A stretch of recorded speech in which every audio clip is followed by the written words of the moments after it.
नमस्कार दोस्तों, stock market studies में फिर से एक बार आपको बहुत बहुत स्वागत है। तो आज यहाँ पे मैं बात करूँगा कुछ ऐसे टॉपिक के बारे में जो एक कंपनी को अच्छा खासा रिप्रेजेंटेटिव भी करते हैं। साथ ही साथ उस कंपनी के कुछ वीक पॉइंट्स भी मैं यहाँ पे आपको बताऊंगा। जो बहुत सारे दोस्तों ने कमेंट किया, सर इस कंपनी के बारे में एक डिटेल्स वीडियो बना के दीजिएगा, क्योंकि इस कंपनी के ऊपर बहुत सारे इन्वेस्टमेंट मैं करके रखा हूँ। क्या इस कंपनी के ऊपर कंटिन्यू करूँ, क्या इस कंपनी से एग्जिट हो जाऊँ? तो इस तरीके से बहुत सारे कमेंट्स में आ चुके हैं, तो इसी के ऊपर बात करूंगा। तो वीडियो को पूरा देखिए, क्योंकि कंपनी का जो नाम है आप पहले देख चुके हैं, जिंदल स्टील एंड पावर। तो जिंदल स्टील एंड पावर के बारे में आज बात करूंगा। तो बहुत इंटरेस्टिंग होने वाला है, क्योंकि कंपनी के कुछ पैरामीटर्स, कुछ रेशियोज, कुछ कंपनी का बिजनेस मॉड्यूल्स और कुछ फंडामेंटल डिटेल्स आपको यहाँ पे मैं दिखाऊंगा, जिसके बारे में आपको पहले शायद देख आपने नहीं देखे होंगे। तो वीडियो को लास्ट तक देखिएगा, और अभी तक आपने इस चैनल को सब्सक्राइब नहीं किया तो जरूर सब्सक्राइब भी कर लेना, क्योंकि आपको daily basis stock market information update चाहिए तो इस चैनल के ऊपर बने रहिए। और एक पॉइंट्स में यहाँ पे ऐड करना चाहूंगा, और आप टेलीग्राम को ज्वाइन कर सकते हैं, वहां पे आपको इंट्राडे कॉल का लिंक मिलेगा और स्टॉक मार्केट न्यूज के बारे में डिटेल्स भी मिलेगा, तो जाकर एक बार ज्वाइन कर सकते हैं। तो चलो देखते हैं आज के स्टॉक के बारे में। तो कंपनी का नाम आप पहले ही देख चुके हैं, कंपनी का नाम है J Jindal, sorry J S P, actually इसका शॉर्ट फॉर्म है, जिसका नाम आपको बोला जाता है जिंदल स्टील एंड पावर। तो जिंदल स्टील एंड पावर, इसी के बारे में बात करूंगा। तो ये एक स्टील एंड पावर दोनों के ऊपर काम करते हैं, मतलब स्टील इंडस्ट्रीज के साथ जुड़े हुए हैं, साथ ही साथ पावर इंडस्ट्रीज के साथ भी जुड़े हुए हैं। तो आप देखेंगे तो कंपनी का टोटल जो कैपेसिटीज है 9.6 मिलियन टन पर एनम कंपनी स्टील प्रोड्यूस करते हैं। तो कितना बड़ा अमाउंट है आप खुद ही देख लीजिए, 9.6 मिलियन टन।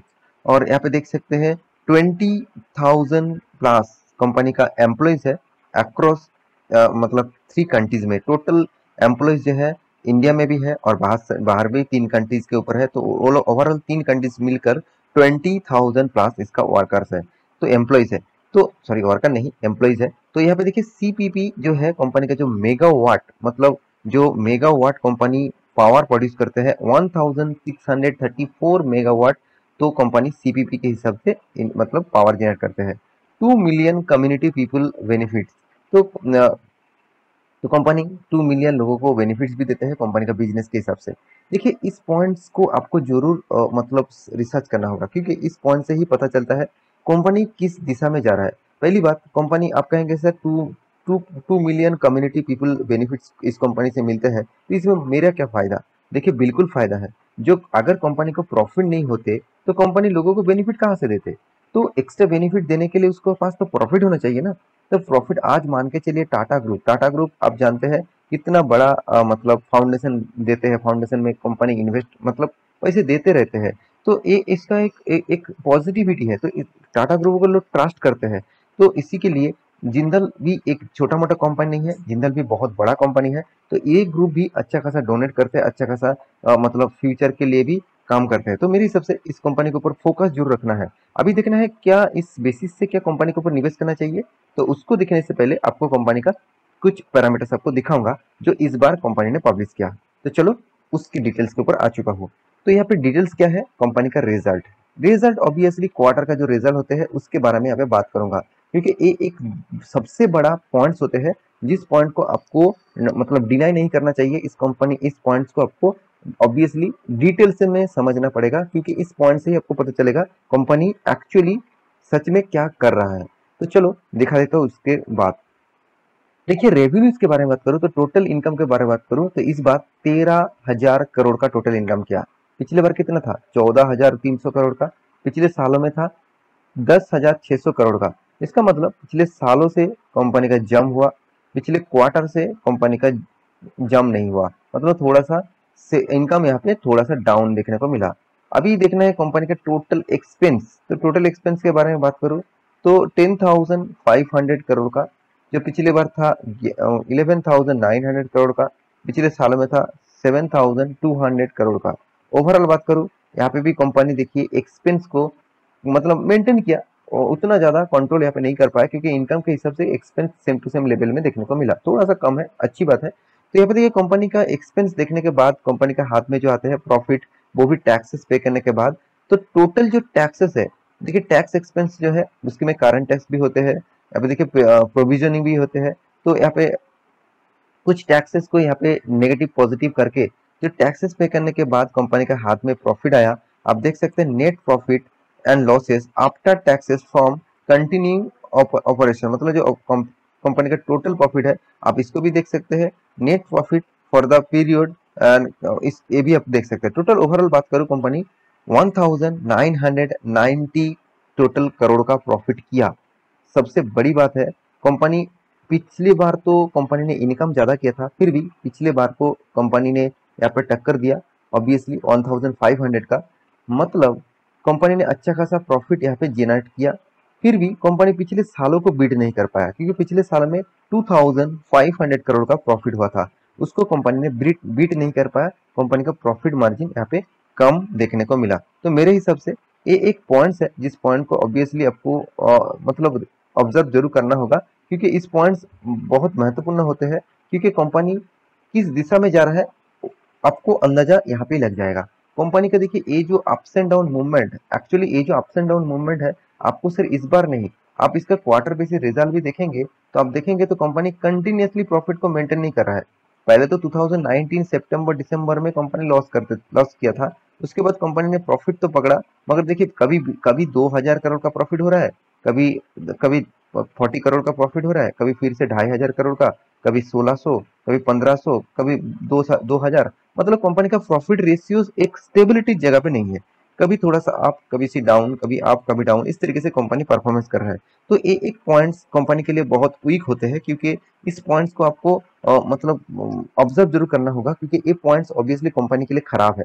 मान के चलिए आपका एक बिजनेस है, उस बिजनेस में आप हमेशा कोशिश करेंगे कि चलो इस बार 1 लाख करोड़ 1 लाख का प्रॉफिट हुआ तो दूसरे बार में 1 लाख से 1,20,000 करूंगा, कि 1 लाख उसके बाद 1,50,000 करूंगा, ऐसे आप एक अंदाजा लगा लेते हैं।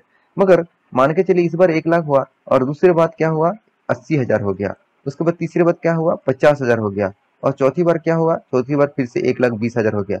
यहाँ पे आपको प्रॉफिट तो हो रहा है, मगर ये सोचना होगा कि आपका प्रॉफिट रेशियोज में बहुत मतलब आपका कंपनी में जो बिजनेस मॉडल्स है उसमें बहुत वीकनेस है, क्योंकि कभी कभी कंपनी प्रॉफिट डाउन हो रहा है, कभी कभी प्रॉफिट ज्यादा हो रहा है।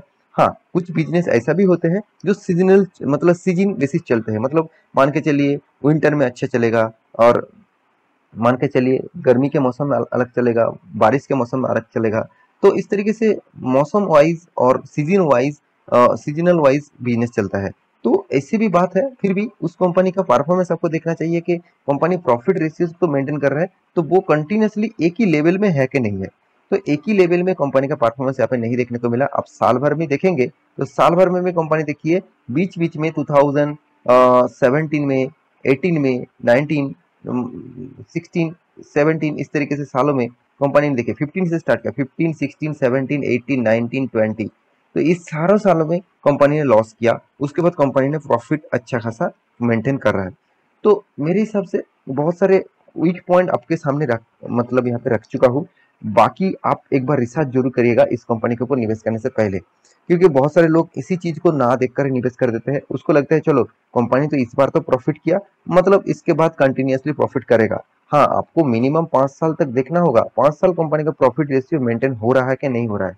मगर मुझे यहाँ पे पहले 5 साल तो प्रॉफिट मेंटेन दिखा, 4 साल दिखा, उसके बाद कंपनी लॉस मेंटेन किया। तो जो लोग यहाँ पे सोच रहा था कि चलो कंपनी अच्छा खासा प्रॉफिट कर रहा है, चलो अभी निवेश कर देता हूँ, तो उसका हालत अभी क्या है, कंपनी लॉस कर रहा है, इसका मतलब उसका फंडिंग यहाँ पे लॉसेस में है।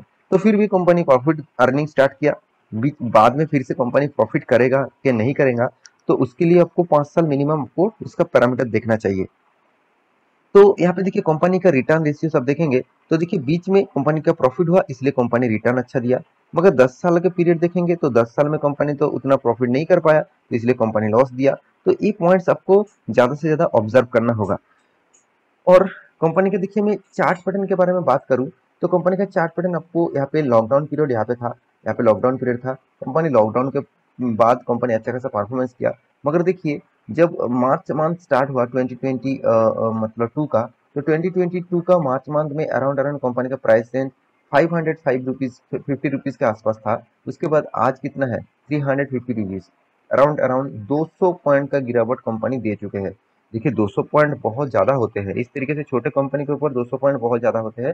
तो कंपनी का आप पैरामीटर देखेंगे तो आपको कुछ नज़रिया अलग दिखेगा। तो इसीलिए मैं इस तरीके से कंपनी के ऊपर ज़्यादा विश्वास नहीं करता हूँ। क्योंकि देखिए कंपनी का जो परफॉर्मेंस है, आप देखेंगे तो रॉकेट की तरह भाग रहा था। जब कंपनी लिस्टिंग हुआ था अराउंड अराउंड 2009 में, 9 टू 8 में कंपनी का प्राइस इन अराउंड 700 साढ़े 700 रुपीज़ के आसपास था। उसके बाद देखिए कंपनी कभी पीछे मुड़ के नहीं देखा, रॉकेट की तरह भागा। और देखिए जो रॉकेट की तरफ भागने के बाद कंपनी का प्राइस चला गया 3750 के आसपास। उसके बाद देखिए कंपनी सडन यहाँ पे आ गया, तो जो प्राइस रेंज एडजस्टमेंट हुआ अराउंड अराउंड 500 के आसपास। तो आप कहेंगे कि सर कंपनी में यहाँ पे बर्बाद हो गया? बिल्कुल नहीं, कंपनी यहाँ पे बोनस और स्प्लिट एक साथ दिया, तो इसलिए कंपनी का प्राइस इतना ज्यादा एडजस्टमेंट देखने को मिला।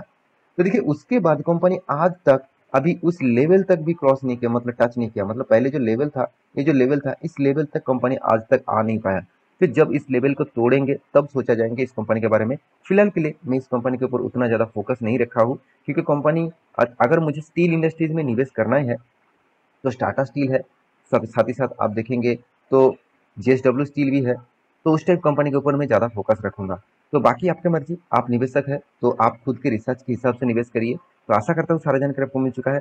मेरी इस वीडियो आपको कैसा लगा जरूर कमेंट करना, और इसी तरीके से वीडियो पाने के लिए चैनल को सब्सक्राइब भी करना। मिलते नेक्स्ट टॉप लेके, तब तक के लिए अच्छे से रहिए, अपने ख्याल रखिए, बाय बाय।